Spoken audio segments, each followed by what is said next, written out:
Please subscribe Ito Money Vlog.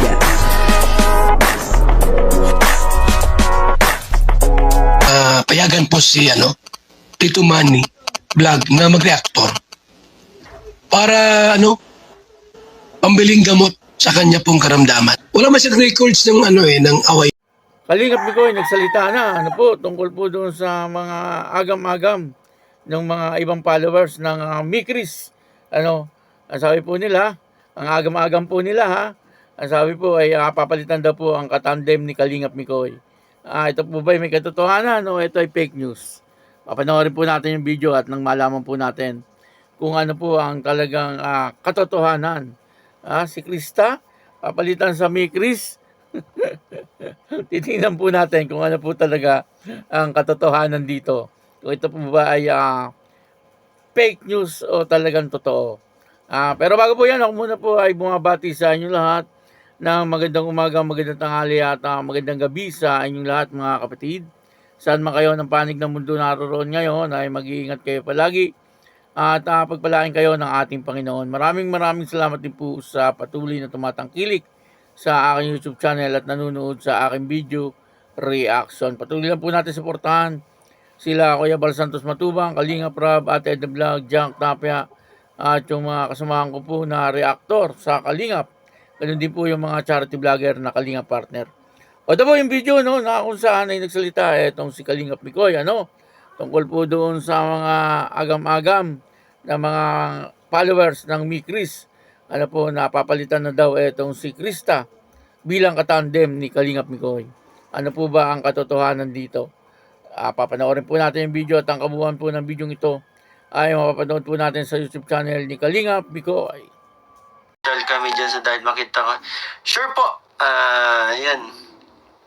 Kami ay open. Sabi ko nga, di ba? Basta basta yung sa bagay, naman kapag may mga pumupunta naman po dito kami hindi naman mahirap makita. At syempre, welcome kayo sa aming tahanan ng Kalingap, di ba po? Sa mga nagbibisita po sa amin. Sabi nga ni Kalingap Prab, welcome kayo sa aming tahanan. Okay, doon ka na lang mag-stay sa house nila para lagi kami may update sa inyo. Ginawa nyo naman ako, magpapampon ako. May kuya doon ka lagi kay Ate Ligaya para lagi kami may update. Magkalayo talaga si CJ tsaka si Ate Ligaya. Jenita Kagiwa, hello po, shoutout po. See you din po, malapit na, next month na, grabe. See you sa mga uuwi ng Pilipinas. Yan, Ate Bay Mona Kula, hello po. Or doon ka na lang kay mom and dad mo sa bus.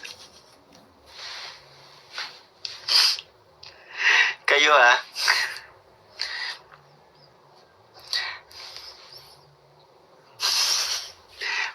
Shoutout po pala, shoutout kung nanonood man si mom and dad. Mega love shoutout po mom and dad. Live ka lagi, Mikoy, miss ka ng mga supporters nyo ni. Kagabi, dapat magla-live na ako. Nakatulog ako. Ang aga ko na, sanay na po ako matulog ng maaga. And buti na rin nakakatulog na tayo ng maaga. Tapos nagigising ako ng madaling araw. Buti na rin nakakatulog ako ng maaga pa kasi mas mahaba-haba yung pahinga natin. Lalo na dito sa ginagawa naming mission, double effort po kami kasi lakaran sa malalayo. May adventure kasing kasama. Imagine,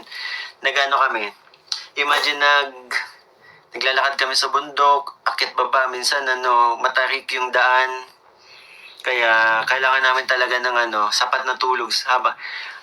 Sama niyo si Krista sa pag-jogging, medyo tumataba na siya. First lang pasalubong ko wag ng chocolate. Gusto ko chocolate, paborito niya yun And si Krista, mas sport po yan. Imagine, naglalaro, kung ano nilalaro niya, volleyball, basketball, taekwondo. Kaya hindi niya kailangan ng jogging, hindi niya kailangan sumama sa amin. Kasi kapag sumama siya sa amin, hindi siya makakapasok ng school. At ang layo po ng place ang layo ng pinagjajagingan namin sa bahay nila po. Meron pong vlog, editing pala po, and expect nyo po sa ngayon ay madalang nyo po mapapanood sa ngayon ng aming hindi ka, kung dati ay every week nyo kami nasisilayan, ngayon ay po, siguro, alam nyo na, napakarami nangyayari po kasi, kaya,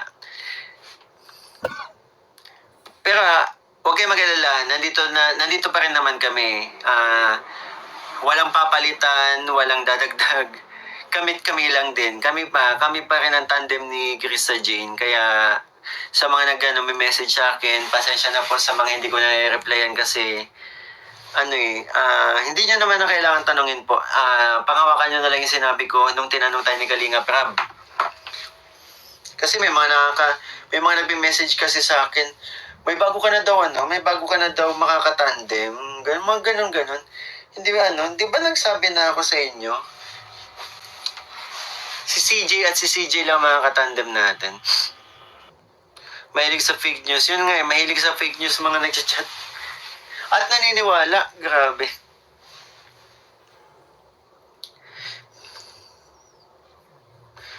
Akin ang tagal na. Ang tagal na po. Ang tagal na talagang ganito.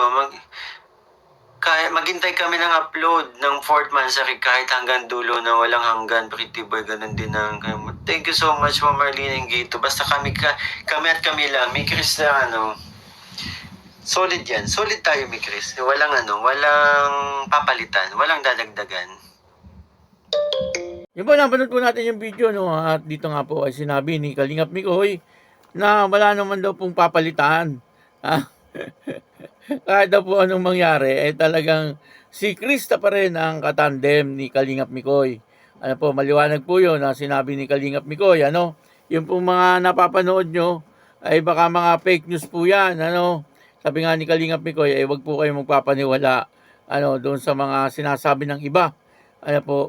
Maniniwala lang po kayo kapag nagsalita na ay si Kalingap Prab, o kaya ay si Kalingap Mikoy, napapalitan na itong si Krista. Pero malabo, napalitan na itong si Krista kasi kita naman po natin na itong dalawa, si Kalingap Mikoy at saka si Krista ay swak na swak, bilang magkatandem.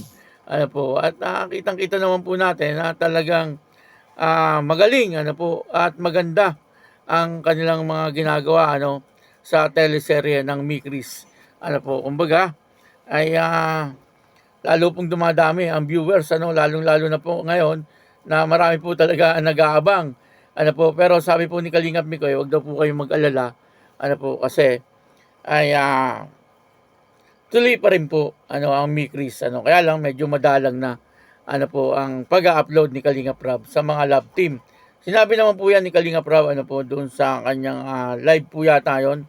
Sabi niya po ay medyo madalang na nga po ang kanyang pag-upload sa love team. Kasi alam niyo na, may mga bumabatikos, may mga baser, grabe naman itong mga baser na ito, talaga nga naman, sa ikaliligaya ng mga nag-aabang dito sa Mikris o sa iba pang mga love team ng Kalingap, ayaw nila siguro ng gano'n, na may mga lumiligaya. Ay maliwanag na sinabi ni Kalingap Mikoy, na walang papalitan. Si Krista pa rin. Yan po ay hindi fake news. Yan po ay totoong totoo. Maraming salamat po sa inyo lahat. At ako po si Tito Manny Vlog na nagsasabing God bless you all. Diyos mabalos.